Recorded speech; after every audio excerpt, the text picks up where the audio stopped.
नमस्कार दोस्तों। आज के हमारे इस वीडियो में हम आपके लिए भोलेनाथ और उनके परम भक्त की एक सच्ची कहानी लेकर आए हैं। बहुत समय पहले की बात है। किसी नगर में भोलेनाथ के परम भक्त एक योगी रहा करते थे। वो दिन रात भोलेनाथ की पूजा अर्चना और उनके ध्यान में मगन रहा करते थे। उन योगी की एक बूढ़ी माँ भी थी जिनके साथ वो रहते थे। उनकी माँ बहुत बीमार रहा करती थी और वह काशी जाना चाहती थी ताकि विश्वनाथ जाकर शिवजी की गोद में वो अपने प्राण त्याग सके। बूढ़ी माई ने एक दिन अपनी यह इच्छा अपने योगी पुत्र के समक्ष प्रकट करी। इसके अलावा जीवन भर उन्होंने अपने बेटे से कभी कुछ नहीं मांगा था। अब बेटे ने अपनी माँ की यह इच्छा पूरी करना अपना दायित्व समझा, लेकिन इतनी दूर माँ को ले जा पाना उन्हें असंभव लग रहा था। रात दिन उनके कानों में उनकी बूढ़ी माँ के शब्द घूम रहे थे। बेटा, मुझे काशी ले चल, मैं बूढ़ी हो रही हूँ, मैं वहीं जाकर अपने प्राण त्यागना चाहती हूँ। उस योगी के कानों में दिन रात अपनी बूढ़ी माँ के यह शब्द गूंजते रहते थे। एक दिन उसने अपनी बूढ़ी माँ को अपने साथ लिया। घर में बचा कुचा जो भी खाने को था वो सब लेकर वो अपनी बूढ़ी माँ के साथ जंगलों में होता हुआ काशी की लंबी यात्रा पर निकल पड़ा। वृद्ध होने के कारण उसकी माँ का रास्ते में ही स्वास्थ्य बिगड़ गया, तो उन योगी ने अपनी माँ को अपने कंधों पर उठा लिया। इस प्रकार वो अपनी काशी की यात्रा पर आगे बढ़ते रहे। कुछ समय पश्चात वो भी कमजोर महसूस करने लगे। उनके पास भोलेनाथ से याचना करने के अलावा और कोई चारा नहीं बचा। बूढ़ी माँ को पेड़ के नीचे बिठाकर खुद भी हाथ जोड़कर भोलेनाथ से प्रार्थना करने लगे। हे शिव शंभु, मुझे मेरे इस प्रयास में विफल मत होने देना। मेरी बूढ़ी माँ ने जीवन में पहली बार मुझसे कुछ मांगा है।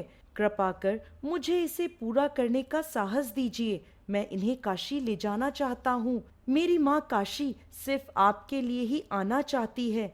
कृपा करके मुझे ताकत दे प्रभु। ऐसा कहते कहते योगी को भी थकानवश नींद आ जाती है।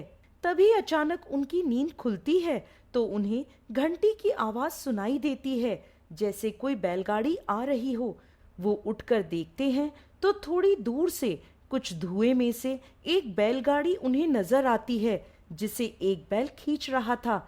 उन्हें थोड़ा अजीब लगा क्योंकि बैलगाड़ी दो बैलों की बजाय सिर्फ एक बैल हाँक रहा है। जंगल के इलाके में ये बैलगाड़ी क्या कर रही है? बैलगाड़ी के नजदीक आने पर उन्होंने चालक की ओर देखा जो एक लबादा ओढ़े बैठा था। अंधेरे के कारण वो ज्यादा नहीं देख पाए और जैसे ही बैलगाड़ी नजदीक आई तो पूछने लगे, भाई, मेरी माँ बहुत बीमार है, क्या हम आपकी बैलगाड़ी में यात्रा कर सकते हैं? मुझे मेरी माँ को काशी लेकर जाना है। ये सुनकर अंदर बैठे व्यक्ति ने सिर हिलाकर हाँ कह दिया। वो दोनों बैलगाड़ी में बैठ गए और वो बैलगाड़ी आगे चलने लगी। कुछ समय बाद योगी ने ध्यान दिया कि जंगल का रास्ता होने के बाद भी ये बैलगाड़ी इतनी आसानी से आगे कैसे बढ़ रही है। तब उन्होंने बैलगाड़ी से नीचे देखा तो बैलगाड़ी के पहिए घूम ही नहीं रहे थे।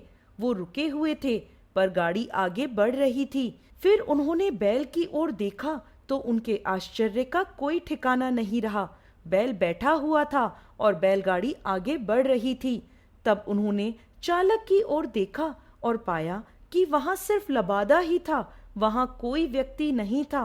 तभी उनकी माँ ने उनसे कहा, बेटा, मैं वहां पहुंच गई जहां मुझे जाना था और आगे कहीं जाने की जरूरत नहीं है।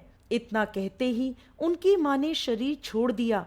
बैल, बैलगाड़ी और चालक सब विलीन हो गए। योगी समझ गए कि यह सब भोलेनाथ की माया थी। वो वापस अपने गांव की ओर लौट आए। गांव के लोगों ने सोचा, ये इतनी जल्दी कैसे लौट आया? ये अपनी माँ को काशी नहीं ले गया, उसे कहीं जंगल में छोड़ आया है। गांव वाले उनसे पूछने लगे, तुम तो अपनी माँ को काशी लेकर गए थे, इतनी जल्दी वहां से कैसे आ गए? या उस बिचारी को कहीं छोड़ आए हो? तब योगी ने उत्तर दिया, हमें वहां जाना ही नहीं पड़ा, भोलेनाथ स्वयं मेरी माँ को लेने आ गए। गांव वाले बोले, ये क्या कह रहे हो?